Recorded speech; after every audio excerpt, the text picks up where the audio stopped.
ሆርሙዝ የዓለም ሀያላን የጦር መለካኪያ ሊሆን ያኮበኮበ መስሏል። ትራምፕ ሆርሙዝ ካልተከፈተ ኢራንን ወደ ድንጋይ ዘመን እንደሚቀይሩ አዝቷል። በቀጣይ 2 ሳምንታት ኢራንን አድቅቀን ጦርነቱን እንጨርሰዋለን ብለው ቢዝቱም ኢራን አሁንም ከብርታቷ ፍንክች ያለች አትመስልም። እስካሁን በኢራን ጦርነት ዝምታን የመረጡት ፑቲን ከትራምፕ ማስጠንቀቂያ ማግስት ግዙፍ ጦር የባህር መርከቦች እና ባህር ሰርጓጅ መርከቦቻቸውን ወደ ሆርሙዝ ሰርጥ አሰማርተዋል። ፑቲን ኢራንን የነካ የለውም በረካ እያሉ መስለዋል። ታላቋን ፐርሺያ ከዚህ በላይ ስትጎዳ ቆመን አና የሚያሉት ፑቲን ግዙፍ የጦር መርከቦቻቸውን ልከው ክተት አውጀዋል። ሆርሙዝ የሀያላኑ ጡንቻ መለካኪያ እንዳይሆን ተሰግቷል። በአንጻሩ እንግሊዝ 34 ሀገራትን ሰብስባ ሆርሙዝን ለማስከፈት አዲስ መንገድ ጀምራለች። Russia has mocked Donald Trump over the US president's Iran exit plan. የመረጃ ጥንቅራችን እነዚህንና ሌሎች ወሳኝ ጉዳዮችን በሰፊው ዳሳል። ቻናል ሰብስክራይብ በማድረግ ይጀምሩ። ቪዲዮውን ላይክ ማድረግን ደግሞ ቀዳሚ ያድርጉት። በአሜሪካና በእስራኤል ጥምረት በኢራን ላይ እየተካሄደ ያለው ወታደራዊ ዘመቻ ወደ ሁለተኛው ወሩ እየተሸጋገረ ባለበት በዚህ ወቅት ፕሬዚዳንት ዶናልድ ትራምፕ ከዋይት ሃውስ በሰጡትና በመላው ዓለም በቀጥታ በተላለፈው ንግግራቸው እንዲሁም በመቀጠል በትሩዝ ሶሻል ገጻቸው ላይ ባሰፈሯቸው መልእክቶች የአሜሪካን ቀጣይ ግቦች በዝርዝር አብራርተዋል። ይሁን እንጂ የዚህ ዘመቻ የመጨረሻ ማቆሚያና የጊዜ ሰሌዳ አሁንም ግልጽ ባልሆኑ ሁኔታዎች የተከበበ መሆኑን ንግግራቸው አመልክቷል። በዚያው ዕለት የኢራኑ ፕሬዚዳንት መሱድ ፔዜሽኪያን ለአሜሪካ ሕዝብ በጻፉት ግልጽ ደብዳቤ የተካሄደ ያለውን ወታደራዊ እርምጃ ምክንያት አልባ ወረራ ሲሉ ገልጸውታል። ወደፊት ተመሳሳይ ጥቃት እንደማይፈጸም ዋስትና እንዲሰጣቸውም ጠይቀዋል። ከዚህም በተጨማሪ በሆርሙዝ የባህር ወሽመጥ አቅራቢያ የተደረገው የሩሲያ የባህር ኃይል ስምሪትና አሜሪካ በአርሜኒያ በኩል ለሚዘረጋው አማራጭ የመጓጓዣ መስመር ያላት ፍላጎት በታላላቅ ሀያላን መካከል ያለውን የጂኦፖለቲካ ፉክክር ይበልጥ እንዲፋፋም አድርጎታል። ከተለያዩ መንግስታዊ መግለጫዎችና የመገናኛ ብዙሃን ዘገባዎች የተገኘው መረጃ እንደሚያመለክተው ዩናይትድ ስቴትስ በኢራን ወታደራዊ መሰረተ ልማቶች፣ በባህርና በአየር ኃይል ንብረቶች፣ በባላስቲክ ሚሳይል ጣቢያዎችና በኒውክሌር መርሃ ግብሩ አንዳንድ ክፍሎች ላይ ያነጣጠረ መጠነ ሰፊ አየር ድብደባ አካሂዳለች። ፕሬዚዳንት ትራምፕ በንግግራቸው ወቅት የአሜሪካ ጦር የኢራንን የባህርና የአየር ኃይል ሙሉ በሙሉ በማውደሙን የባላስቲክ ሚሳይል ማጥቃት አቅሟን ማዳከሙንና በኒውክሌር ተቋሞቿ ላይ ከፍተኛ ጉዳት ማድረሱን ገልጸዋል። የአገሪቱ የቅድሞ አመራሮች መወገዳቸውን የገለጹት ትራምፕ ይህ ሁኔታ በተግባር የመንግስት ለውጥ መሆኑን ቢጠቁሙም የመንግስት ለውጥ ግን የአሜሪካ ይፋዊ ግብ ሆኖ እንደማያውቅ ለማብራራት ሞክረዋል። ኢራን የአሜሪካን ጥያቄዎች ካልተቀበለችና በተለይም የሆርሙዝ የባህር ወሽመጥን ካልከፈተች በሚቀጥሉት 2 እና 3 ሳምንታት ውስጥ በኤሌክትሪክ ኃይል ማመንጫዎችና በነዳጅ መሰረተ ልማቶች ላይ ያነጣጠሩ እጅግ ከባድ ጥቃቶች እንደሚቀጥሉ ተነግሯል። በፕሬዚዳንት ፔዜሽኪያን የሚመራው የኢራን ሲቪል መንግስት በበኩሉ ለወደፊቱ ዳግም ወረራ እንደማይፈጸም የሚገልጽ ታማኝ ዋስትና ከተሰጠው ግጭቱን ለማቆም ዝግጁ መሆኑን ገልጿል። የኢራን መንግስታዊ መገናኛ ብዙሃን ግን ትራምፕ አዲሱ የኢራን አመራር በአሜሪካ ቅድመ ሁኔታ ላይ የተመሰረተ የተኩስ አቁም ጠይቋል በማለት የተናገሩትን ውድቅ አድርገዋል። ይልቁንም ቴህራን የምትፈልገው የጥቃት አለመፈጸም ዋስትና የታከለበት በድርድር የሚጠናቀቅ መፍትሄ እንደሆነ አጽንኦት ሰጥተዋል። ፕሬዚዳንት ፔዜሽኪያን ለአሜሪካ ህዝብ በጻፉት ደብዳቤ ኢራን በዘመናዊ ታሪክ ምዕራፍ ምንም አይነት ወረራ ፈጽማ እንደማታውቅ አስታውሰው በህዝብና በመንግስት መካከል ያለው ልዩነት አብራርተዋል። የግጭት የአሜሪካን ብሔራዊ ጥቅም ያስከብራሉ ወይ የሚል ጥያቄንም ሰንዝረዋል። ደብዳቤውን በተጨማሪ የቀድሞቹን የአሜሪካ ድርጊቶች ማለትም የ1953 መፈንቅለ መንግስት፣ በ1980ዎቹ ጦርነት ወቅት ለኢራቅ የተሰጠውን ድጋፍ፣ የተጣሉባትን ማዕቀቦችና የቅርብ ጊዜ ጥቃቶችን የዘረዘረ ሲሆን በሌላ በኩል ኢራን በውጭ ጫናዎች ውስጥ ሆና በንባብ፣ በትምህርት፣ በቴክኖሎጂና በጤና ዘርፎች ያስመዘገበችውን እድገት አጉልቶ አሳይቷል። በኢራን አማካኝነት የተዘረጋው የሆርሙዝ የባህር ወሽመጥ በአሁኑ ወቅት የዓለም አቀፉ የኢኮኖሚ ስትራቴጂካዊ ፍጥጫ ማዕከል ሆኗል። ሩሲያ 2 የኒውክሌር ኃይል የሚጠቀሙ መርከቦችን ጨምሮ 6 የባህር ሰርጓጅ መርከቦችን በሆርሙዝ ወሽመጥ አቅራቢያ አሰማርታለች። የሞስኮ መግለጫ እንደሚያመለክተው የተልእኮ ዓላማ የኢራን መሰረተ ልማት ለመጠበቅና አሜሪካ ወይም እስራኤል በወሽመጡና በኢራን የባህር ዳርቻ ላይ ያለ ገደብ እንዳይንቀሳቀሱ ለመከልከል ያለመም ነው። የስምሪት ሩሲያ በግጭቱ ውስጥ ጣልቃ ልትገባ እንደምትችል የሚያሳይ ቀጥተኛ የፖለቲካ ምልክት ተደርጎ ተወስዷል። የሩሲያ ምክትል ጠቅላይ ሚኒስትር አሌክሲ ኦቨርቹክ ከታዝ የዜና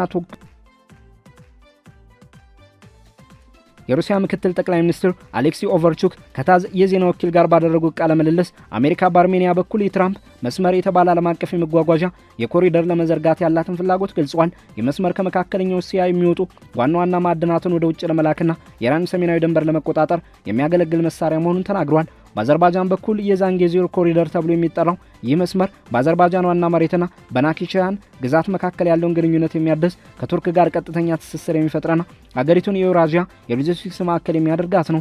በ25 በአሜሪካ አሸማጋይነት በአርሜኒያና በአዘርባጃን መካከል በተደረሰው የሰላም ስምምነት መሰረት አሜሪካ በዚህ መስመር ላይ ለ99 ዓመታት የሚቆይ ልማት ያደረገች ሲሆን ትኩረቱን በባቡር፣ በቧንቧ፣ በፋይበር ኦፕቲክስና በማዕድን ትራንስፖርት ላይ ነው። ይህም በሩሲያ ቁጥጥር ስር ያሉትን የቀድሞ መንገዶች የሚተካና በኢራን የመጓጓዣ አማራጮች ላይ ያለውን ጥገኝነት የሚቀንስ የመካከለኛው ምስራቅ ኮሪደር አካል ነው። የፕሬዝዳንት ትራምፕ የ20 ንግግር ታይቶ የማይታወቅ ወታደራዊ ስኬት መገኘቱን የደገመ ቢሆንም በአገር ውስጥ እየጨመረ የመጣውን የኤነርጂ ዋጋ አስመልክቶ የሚነሱ ስጋቶችንም ዳሷል። ጦርነቱ በ2 እና 3 ሳምንታት ውስጥ በጣም በፍጥነት እንደሚጠናቀቅና የአሜሪካ ወታደራዊ ግቦችን በመሳካት ላይ መሆናቸውን ተናግረዋል። ይሁን እንጂ ጦርነቱ ይበልጥ ሊባባስ እንደሚችልም አስጠንቅቀዋል። ይህም የኢራንን የኤሌክትሪክ ኃይል አውታርና የነዳጅ ተቋማትን በአንድ ጊዜ መምታት እቅድን ያካትታል። ትራምፕ የነዳጅ ተቋማትን መምታት ቀላሉ ግን ወሳኙ እርምጃ እንደሆነ ገልጸዋል። ማንኛውም የተኩስ አቁም ስምምነት ሊደረግ የሚችለው የሆርሙዝ ወሽመጥ ሙሉ በሙሉ ሲከፈት ብቻ መሆኑን ቅድመ ሁኔታ አስቀምጠዋል። በተጨማሪም ትራምፕ የቀድሞውን የኢራን አመራር ካለፉት አመራሮች ይልቅ ጽንፈኝነታቸው የቀነሰ ሲሉ የገለጹ ቢሆንም እነዚሁ አመራሮች የተኩስ አቁም ጠይቀዋል ማለታቸውን ቴህራን ወዲያውኑ አስተባብላለች። ፕሬዚዳንቱ ወታደራዊ ዘመቻውን ከሀገር ውስጥ ኢኮኖሚያዊ ግቦች ጋር በማያያዝ ግጭቱ ሲያበቃ የአሜሪካ ኢኮኖሚ በታክስ ቅነሳ ታግዞ ጠንካራ እንደሚሆን ተንብየዋል። የንግግሩ የተሰጠው የፕሬዚዳንቱ ተቀባይነት መጠን እያሽቆለቆለ ባለበት ወቅት ነው። ንግግሩ ከመሰጠቱ ጥቂት ቀደም ብሎ የወጣው የሮይተርስ የህዝብ አስተያየት ጥናት የትራምፕ ተቀባይነት 36 በመቶ መሆኑን አመልክቷል። ይህም ወደ ስልጣን ከተመለሱ በኋላ የታየው ዝቅተኛው ደረጃ ነው። የሪፐብሊካን ፓርቲ ህግ አውጪዎችም የነዳጅ ዋጋ መናር በሚቀጥለው የሚድ ተርም ምርጫ ላይ ሊያሳድር የሚችለውን አሉታዊ ተጽዕኖ በመስጋት ጭንቀታቸውን እየገለጹ ይገኛሉ። ትራምፕ ለነዚህ ስጋቶች ምላሽ ሲሰጡ የዋጋ ጭማሪው በኢራን አማካኝነት በንግድ መርከቦች ላይ በሚፈጸመው ጥቃት እንጂ ከጦርነቱ ዋና ኢላማ ጋር እንደማይገናኝ በመግለጽ ኢኮኖሚው በፍጥነት እንደሚያገገም ተስፋ ሰጥተዋል። የብሪታንያው ጠቅላይ ሚኒስትር ኬር ስታርመር ጦርነቱ ሲቆም የሆርሙዝ ወሽመጥን ዳግም ለመክፈት የሚያስችሉ ዲፕሎማሲያዊ፣ ፖለቲካዊና ወታደራዊ እቅዶችን ለመቅረጽ 35 ሀገራት የሚሳተፉበት ዓለም አቀፍ ጉባኤ እንግሊዝ እንደምታስተናግድ አስታውቋል። የውጭ ጉዳይ ሚኒስትሯ ኤቬት ኩፐር ውይይቱን እንደሚመሩ የታወቀ ሲሆን በመቀጠልም የወታደራዊ ባለሙያዎች ስብሰባ ይካሄዳል። ስታርመር ወታደራዊ ጥንካሬ፣ ዲፕሎማሲንና የኢንዱስትሪ አጋርነትን ያጣመረ የጋራ ግንባር አስፈላጊ መሆኑን አጽንኦት ሰጥተዋል። የመርከብ ትራንስፖርት፣ የፋይናንስና የኤነርጂ ዘርፍ መሪዎቹ ዋነኛው እንቅፋት የመድን ዋጋ ሳይሆን ደህንነትና ዋስትና መሆኑን መግለጻቸውን ጠቁሟል። ይህ የብሪታንያ ተነሳሽነት አሜሪካን በቀጥታ በቅድ ዝግጅቱ ውስጥ ባታካትትም ከሌሎች አጋሮች ጋር ያለውን ቅንጅት ያጠናክራል። እንግሊዝ ምንም እንኳን በይፋ በጦርነቱ ባትሳተፍም የአሜሪካ የከባድ ቦምብ ጣይ አውሮፕላኖች ከብሪታንያ አየር ማረፊያዎች እንዲነሱ ፈቃድ ሰጥታለች።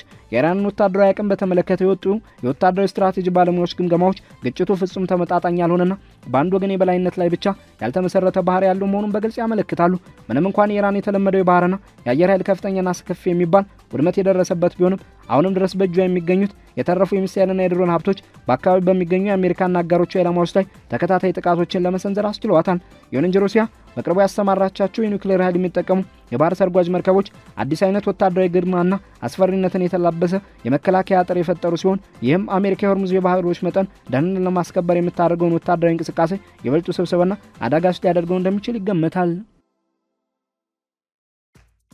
ከኢራን ወገን ያለውን አመለካከት በአገሪቱ የብረት ማምረቻ ተቋማትና በኤነርጂ መሰረተ ልማቶች ላይ የሚሰነዘሩ ጥቃቶች በቀጥታ የሰላማዊውን ሕዝብ የኢኮኖሚ ህይወትና መተዳደሪያ ለማውደም የተቃጡ እርምጃዎች ተደርገው እየተገለጹ ይገኛሉ።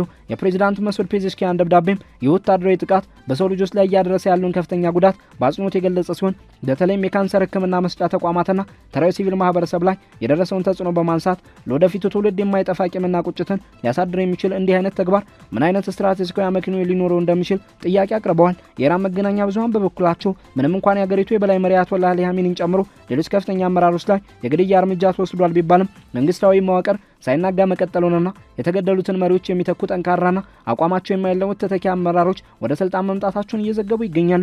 የዝግጅት ቀጠናዊ አንድምታ እስከ ደቡብ ካውካሰስ አካባቢ ድረስ የተዘረጋ ሲሆን በተለይም በአሜሪካ ድጋፍ የሚገነባው የትራምፕ መንገድ የተሰኘው የመጓጓዣ ኮሪደር ከአሜሪካ ጋር ብቻ ሳይሆን ከሩሲያና ከኢራን ጋርም ያለውን ውጥረት ይበልጥ አባብሶታል። የሩሲያው ከፍተኛ ባለስልጣን ኦቨርቹክ ለሰጡት አስተያየት የፕሮጀክት በርካታ ጥቅሞችን ያቀፈ መሆኑን ጠቁሟል። ይህም ማዕድናትን ወደ አሜሪካ ኤክስፖርት ለማድረግ ከሁለቱም ከአዘርባይጃን ከአርሜኒያ ወገን ሆኖ የኢራን ሰሜናዊ ድንበር ለመቆጣጠር እንዲሁም ለቱርክና ለመካከለኛው እስያ ሀገራት የተሻለ የትራንስፖርት ትስስር ለመፍጠር ያለመ መሆኑን ገልጿል።